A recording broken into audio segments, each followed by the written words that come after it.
75 वर्ष हो गए स्वतंत्र हुए, आप अभी भी कह रहे हैं कि मैं स्वतंत्र होना चाहता हूं। कहीं आप नींद में तो नहीं है? नींद में व्यक्ति तब होता है उठने के 10-15 मिनट बाद तक। 7 घंटे से ज़्यादा हो गया, अब तो फिर से सोने का समय आ गया। हम पूरे होशो हवास में बोल रहे हैं, बिल्कुल भी नींद में नहीं हैं। मैं स्वतंत्र होना चाहता हूँ। 2 प्रकार की स्वतंत्रता होती है, एक लौकिक स्वतंत्रता और एक अलौकिक स्वतंत्रता। लौकिक स्वतंत्रता की बात कल भी हमने 1 घंटे से ज़्यादा मुनिराज के मुख से सुनी। लगभग आधा घंटा हमने पूज्य बड़े महाराज जी से भी अभी अभी सुना। ज़्यादा और उसमें कुछ सुनाना अब शेष बचा नहीं। फिर भी पाद पूर्ति के लिए थोड़ा सा कुछ रह गया, उसको रख देते हैं। जिसे आप 75 वर्ष से स्वतंत्रता कह रहे हैं, हम उसको स्वतंत्रता मानते नहीं। ये लौकिक स्वतंत्रता की बात कर रहा हूं। अलौकिक की थोड़ी देर बाद करूंगा।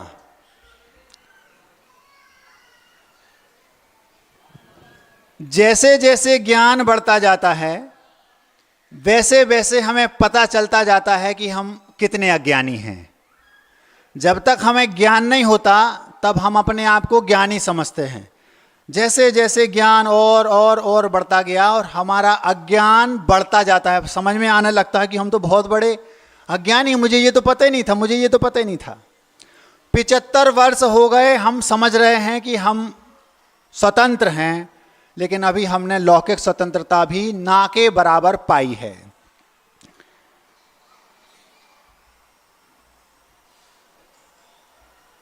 आश्रम व्यवस्था थी।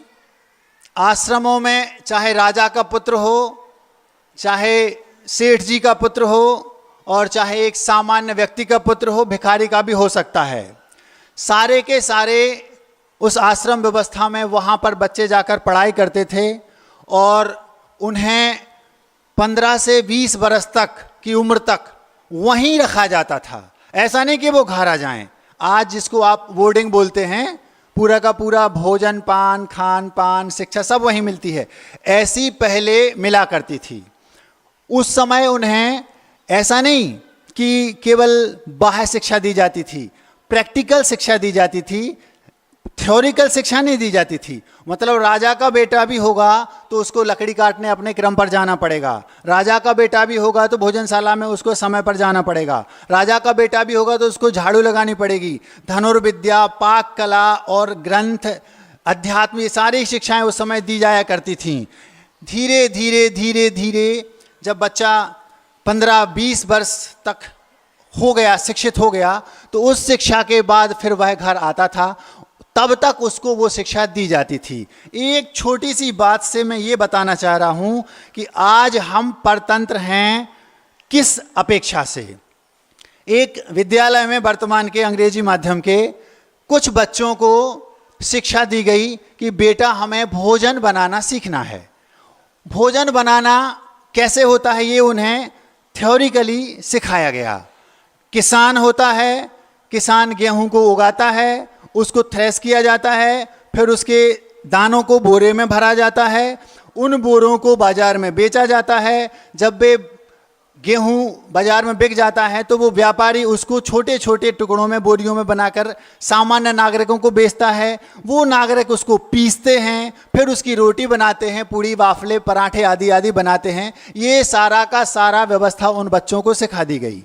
कैसे? अंग्रेजी के सेंटेंसों में, अंग्रेजी माध्यम से आज के स्कूलों में जैसा चल रहा है।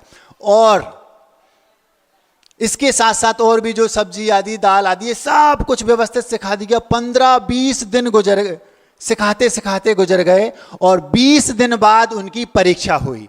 जब उन बच्चों की परीक्षा हुई, आज की बात कर रहा हूं, वर्तमान में जो शिक्षा है, तो परीक्षा हुई तो उन बच्चों में से कई बच्चों के 20 में से 20 नंबर आए।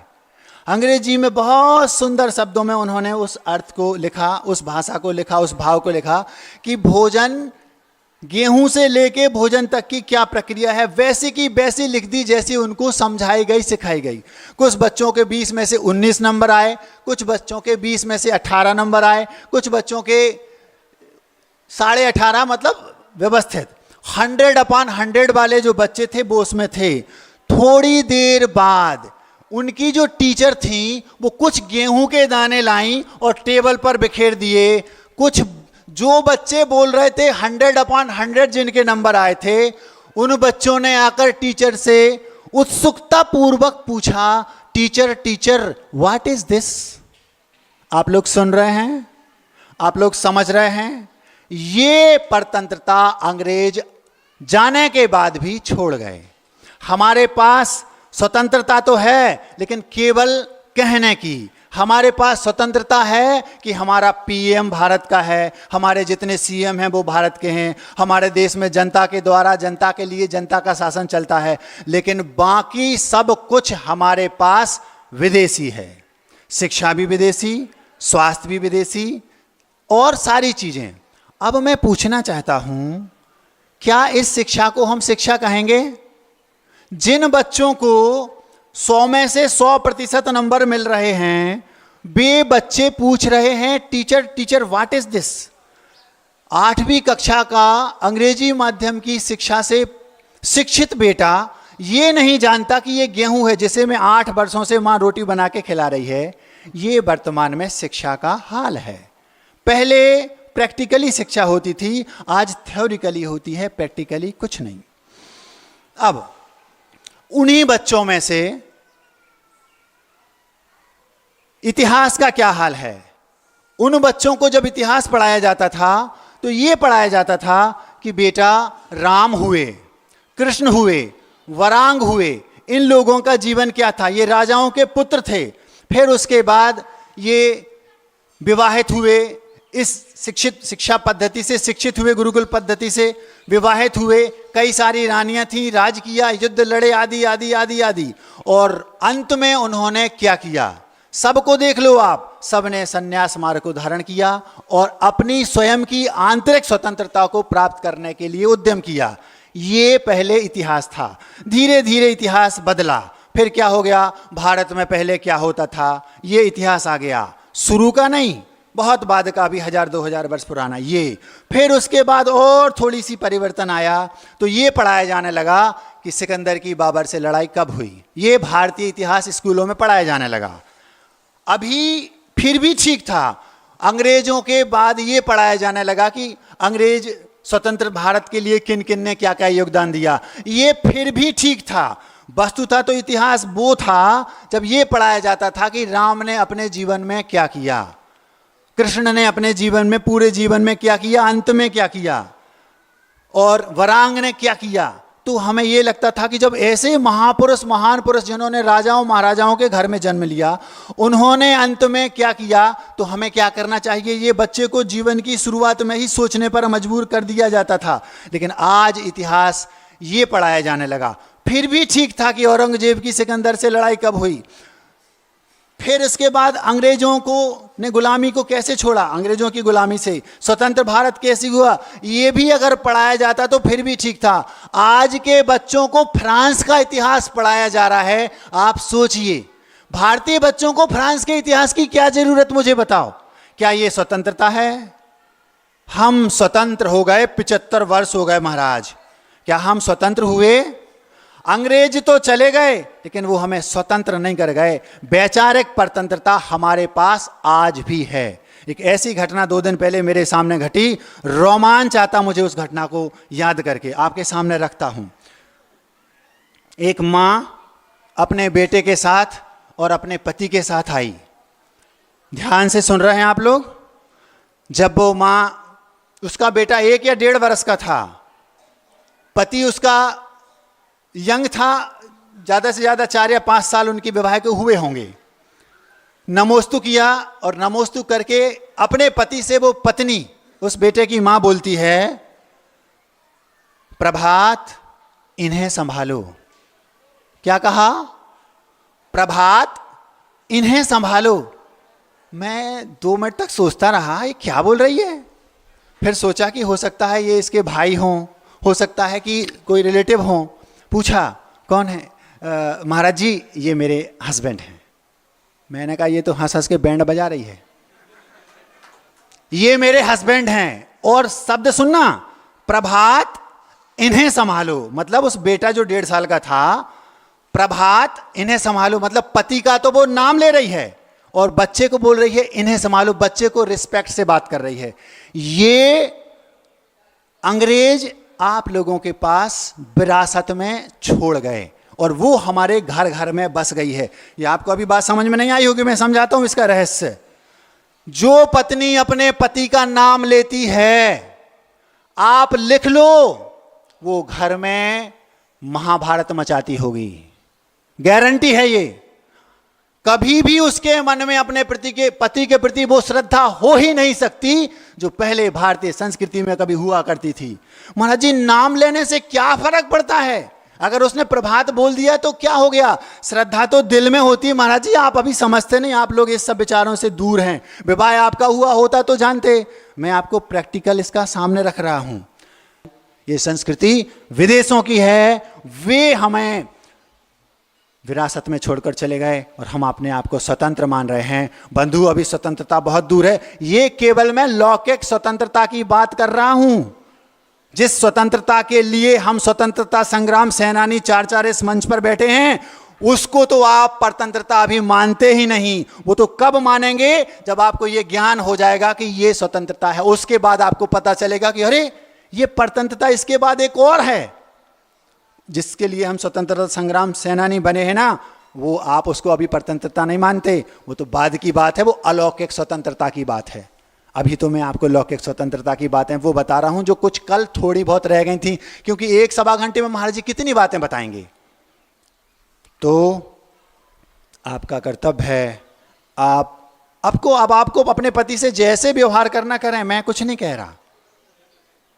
आप प्रभात बोलें और भी कुछ बोल सकती हैं। अब एक बात मुझे और उसमें लगी, मैं ये सोचता रहा कि अगर वो ये कहती है कि महाराज जी नाम से क्या होता है, तो फिर कल महाराज जी ने बोला था ना कि अपने बेटे का नाम रावण कंस रख लो। जब नाम से कोई फर्क नहीं पड़ता। कोई रखता है ना, कोई अपने बेटे का नाम रावण रखता है ना कंस रखता है। क्यों? नाम से फर्क तो पड़ता है। और यदि नाम से फर्क नहीं पड़ता तो फिर नवजात जो बच्चा होता है उसके नाम के लिए आप 1-1, 2-2 महीने तक प्रयास करते हैं, पता करते हैं, जोशी से पूछते हैं, उसका ये पता करते हैं कि इसका कुंडली का नाम क्या है, फिर उस शब्द से उसका नाम ढूंढते हैं। जब नाम से कोई फर्क नहीं पड़ता, हमारे अंदर श्रद्धा होनी चाहिए, तो फिर जरूरत ही नहीं कुछ करने की। फिर तो कोई भी नाम रख दो, कोई फर्क नहीं पड़ता। फर्क पड़ता है।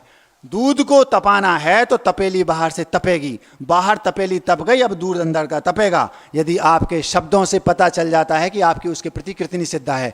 जो पत्नी पति का नाम ले रही है वह घर में कभी भी सीताराम जैसी व्यवस्था बना नहीं सकती।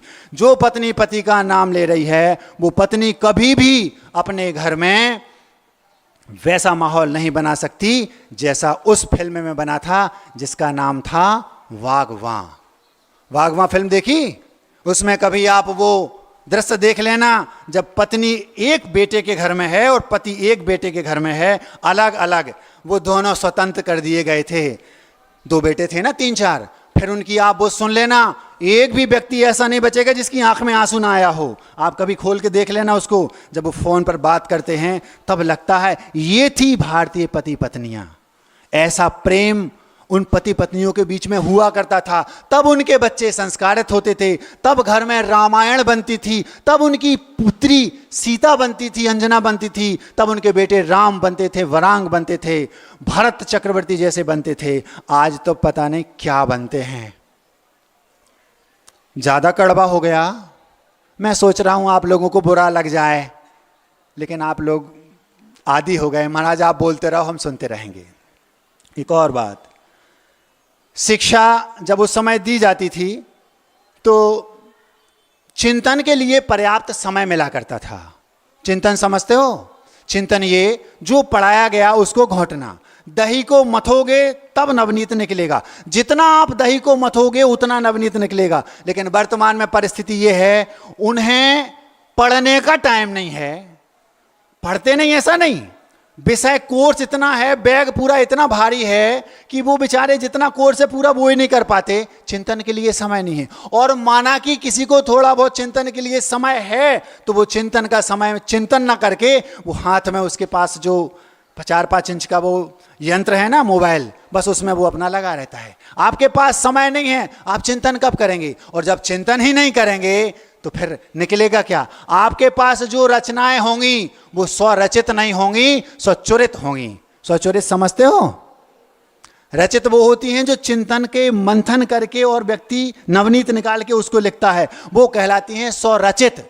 और स्वचरित वो कहलाती हैं, आपने यूट्यूब खोला, किसने क्या कहा, उसमें देखा, इनने ये कहा, इनने ये कहा, कहीं की ईंट कहीं का रोड़ा और इकट्ठा करके रख दिया, महाराज जी हमने ऐसा संकलित किया है। संकलन तो आप कर सकेंगे वर्तमान की शिक्षा से शिक्षित होकर, लेकिन आप कभी भी मौलिक कुछ रख नहीं पाएंगे। क्यों? आपके पास चिंतन के लिए समय ही नहीं है। ये आज की शिक्षा है, ये अंग्रेज हमें छोड़ गए। हम अंग्रेजों से तो मुक्त हो गए, लेकिन उनकी अंग्रेजियत से नहीं हुए। अंग्रेजी इसके बारे में मैं कुछ नहीं बोलूँगा, घबराना नहीं, क्योंकि उसको बोलते ही आपकी दुखती रग दर्द करने लगती है। हम कुछ नहीं कहेंगे, थोड़ा बहुत महाराज जी बोल चुके हैं। परीक्षा, उस समय जब शिक्षा वहाँ मिलती थी, कहाँ? गुरुकुलों में, तब परीक्षा 15-20 वर्ष में एक बार होती थी। जब पूरी शिक्षा हो गई, लास्ट में एक बार परीक्षा हो गई, बात खत्म। अर्जुन बोलो क्या दिखाई दे रहा है? मुझे चिड़िया की आंख का वो काला काला मसूर का दाना दिखाई दे रहा है। हो गई परीक्षा, बस। दुर्योधन तुम्हें क्या, हमें दुनिया भर की चीजें दिखा रही, तुम फेल तुम पास, परीक्षा हो गई, 5 मिनट में परीक्षा हो गई। आजकल फिर उसके बाद परीक्षा का रूप बदला, धीरे धीरे जो अंग्रेजी तरीके से आई। तो हम जब शुरुआत में पढ़ते थे तो 1 वर्ष में केवल 1 बार परीक्षा होने लगी। पहले जीवन में 1 बार परीक्षा होती थी, पास हो गए, झंझट खत्म। फिर परीक्षा 2 बार होने लगी, वर्ष में 1 बार होने लगी। फिर कुछ समय और बदला तो अर्धवार्षिक और वार्षिक 2 बार परीक्षा होने लगी। फिर हम लोग जब 5वीं 6वीं में थे, तब हमारे यहाँ एक अंग्रेजी माध्यम का स्कूल खुला। उस समय हम लोग सरकारी स्कूल में पढ़ा करते थे। 25-30 वर्ष पुरानी 35 वर्ष पुरानी बात बता रहा हूँ, जब फर्स्ट क्लास में था।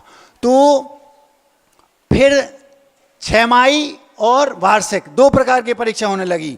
फिर उसके बाद जब ये अंग्रेजी माध्यम के स्कूल आए, पथिक पब्लिक स्कूल एक बहुत समय चला था, हम लोगों ने उसमें अपना नाम लिखवाया था। तो उसमें त्रैमासिक, 6मासिक, वार्षिक। फिर कुछ ही दिनों बाद जब पूरे देश में अंग्रेजी माध्यम के स्कूलों ने कैप्चर कर लिया पूरे बच्चों को, फिर प्रति माह परीक्षाएं होने लगी। अब तो बच्चे आते हैं, महाराज जी हमारे स्कूल शुरू हो गया। अच्छा, हाँ। 8 दिन बाद आया, महाराज जी टेस्ट है। किस बात का बेटा? अभी तो 8 दिन शुरू नहीं हुए, परीक्षा पढ़ाई शुरू हुई, टेस्ट होने लगा। परीक्षा केवल अब वर्ष भर परीक्षाएं होती हैं, वो पढ़ते कब हैं पता नहीं। बच्चे पढ़ते कब हैं ये मुझे समझ में ही नहीं आता। परीक्षाएं होती रहती हैं और वो केवल परीक्षा की तैयारी में लगे रहते हैं। उन्हें उस विषय के मर्म को पकड़ने का टाइम ही नहीं है, वो तो बस परीक्षाओं की तैयारी में लगे, क्योंकि टेस्ट है। अभी 1-8 महीना हुआ होगा, कम से कम सारे विषयों के 1-1 टेस्ट हो गए, और ये नंबर महाराज जी उसमें जुड़ते हैं। वो कब सोचेंगे, कब पढ़ेंगे, कब उस विषय को समझेंगे, कुछ पता नहीं। सब चल रहा है, ये अंग्रेज छोड़कर चले गए। हम स्वतंत्र हैं और स्वतंत्रता दिवस मना रहे हैं। एक और बात इससे थोड़ी सी हटके है। नेमावर में, वीना बारा में हम लोग थे।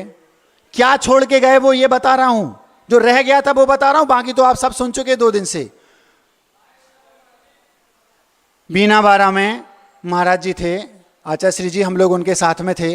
अब थोड़ी सी दिन बीत गए। एक किसी बहुत बड़े फिल्मी स्टार का एक कोई स्टेटमेंट था, वो किसी पेपर में छापा होगा। उस पेपर को काट करके कटिंग आचार्य श्री के कक्ष के बाहर चिपका दी गई। जब उस कटिंग को मैंने पढ़ा तो दिमाग खराब हो गया। उस कटिंग में क्या लिखा कि गायें जैसे ही दूध देना छोड़ देती हैं, एक बहुत बड़े फिल्मी स्टार ने ये बात अपने एक कॉलम में कहीं लिखी होगी, उसको पेपर वालों ने, अखबार वालों ने काटा, उसको आचार्य श्री के कक्ष में चिपका दिया। उसमें क्या लिखा था? उसमें लिखा, जैसे ही गाय दूध देना बंद कर देती है उसको स्लाटर हाउस भेज देना चाहिए। ये उनका स्वयं का चिंतन था। बहुत बड़े एक्टर का। उसमें कारण लिखा, उसमें ये कारण लिखा, जैसे ही गाय दूध देना छोड़ देती है तो वे फिर लाचार हो जाती हैं और सड़कों पर घूमती हैं, गंदगी मचाती हैं, ट्रैफिक जाम होता है। इससे अच्छा है कि उन्हें स्लैटर हाउस में भेज दें तो उनकी हड्डी, खून आदि का उपयोग भी हो जाएगा और उनका जो मांस है वो लोगों के पेट भरने में काम आएगा। ऐसा उन महानुभाव ने अपना एक लेख छोड़कर लिखा, उस पर लिखा था।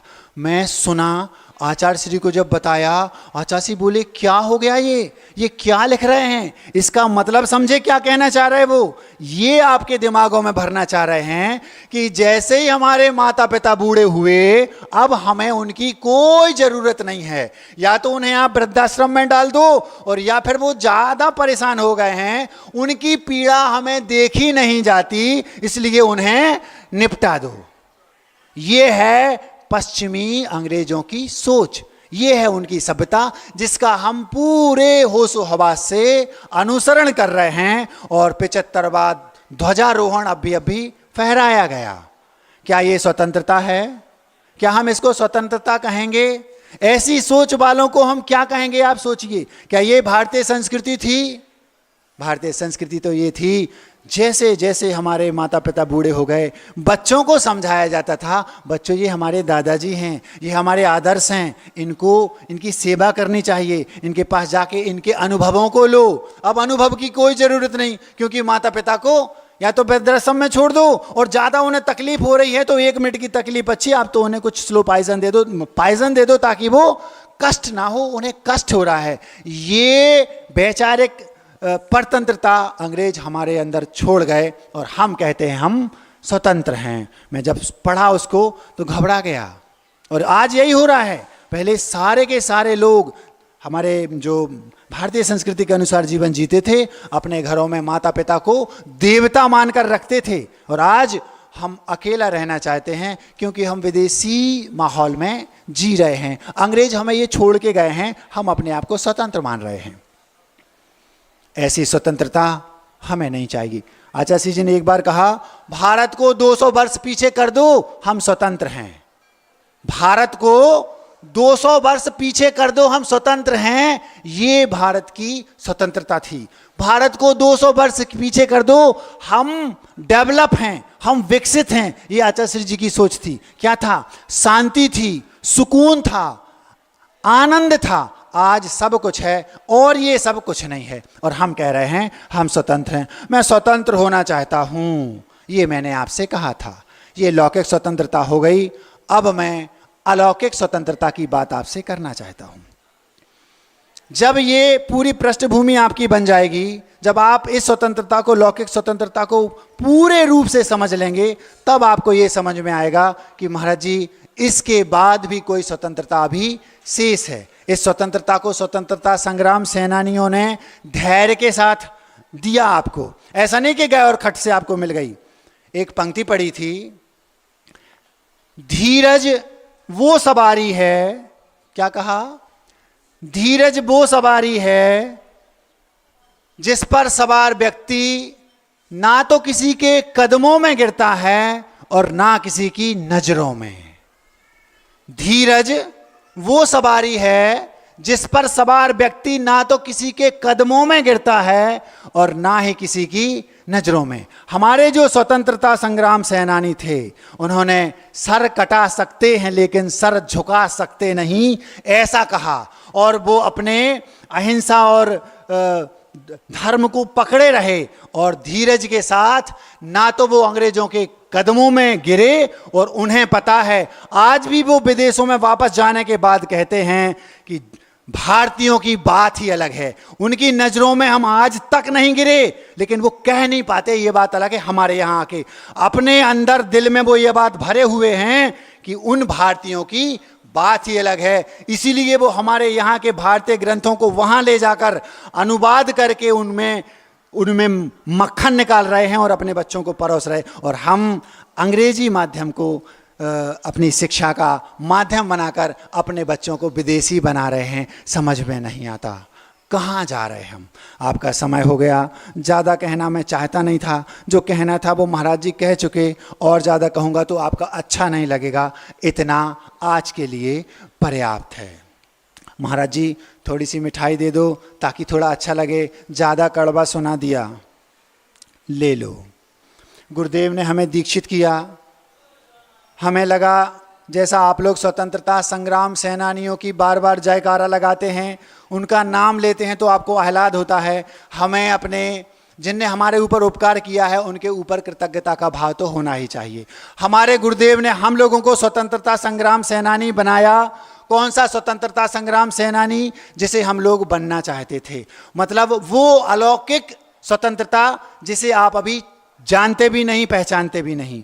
जब हम स्वतंत्र हो गए, इस जिस तरीके से आपने स्वतंत्रता पाली, वो स्वतंत्रता जब हमें मिल गई, तब हमें पता चलेगा कि एक और कोई स्वतंत्रता है जो अभी हमें नहीं मिली है। वो स्वतंत्रता के सेनानी हम लोग बने हैं।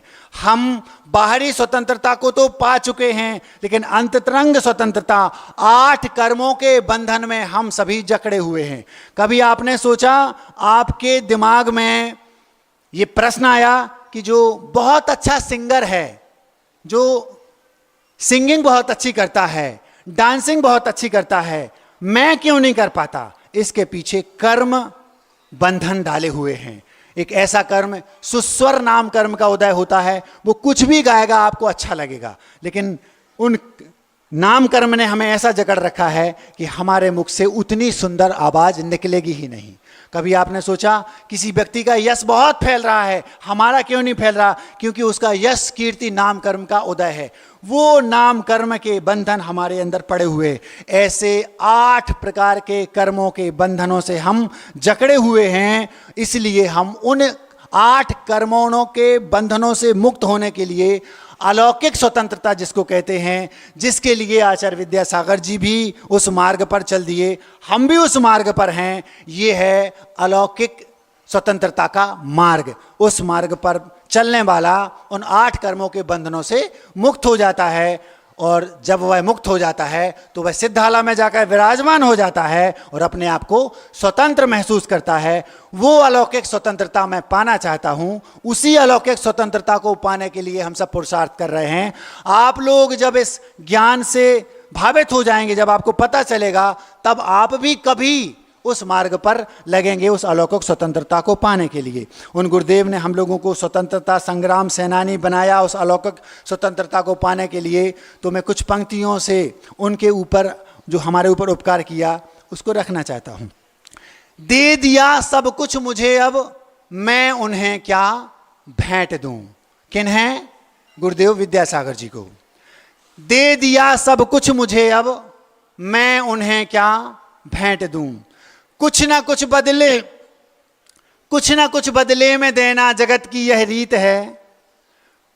कुछ ना कुछ बदले में देना जगत की यह रीत है। हाथ लो इस हाथ दो व्यवहार तब ही ठीक है। पास मेरे कुछ न बस उन पर स्वयं को मैट दूं। दे दिया सब कुछ मुझे, अब मैं उन्हें क्या भेंट दूं। चाह जिसकी थी युगों से फाड़ छप्पर दे दिया। मैं चाहता था कि मुझे गुरुदेव उस मार्ग पर लगा दें, दीक्षा दे दें।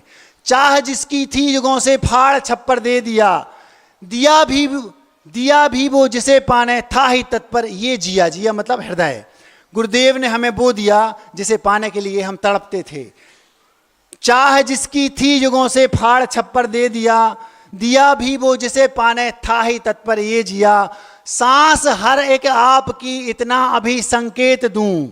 सांस हर एक आपकी इतना अभी संकेत दूं। दे दिया सब कुछ मुझे, अब मैं उन्हें क्या भेंट दूं। हर चीज फीकी दिया जो, हर चीज फीकी मुझे दिया जो वो इसके सामने। हर चीज फीकी मोल ना जो दिया इसके सामने। जो चीज गुरुदेव ने हमें दी है, इस चीज के बदले में मैं उन्हें कुछ दे नहीं सकता, ये अनमोल है। हर चीज फीकी मोल ना जो दिया इसके सामने। हर चीज फीकी मोल ना जो दिया इसके सामने। हर चीज फीकी मोल ना जो दिया इसके सामने। वक्त था जब तड़पता था झटपटाता रात दिन। पास सब कुछ होते हुए भी कुछ न था श्रमणत्व बिन, श्रामण्य पाकर आपसे मैं आज धन्ना सेठ हूं, दे दिया सब कुछ मुझे अब मैं उन्हें क्या भेंट दूं।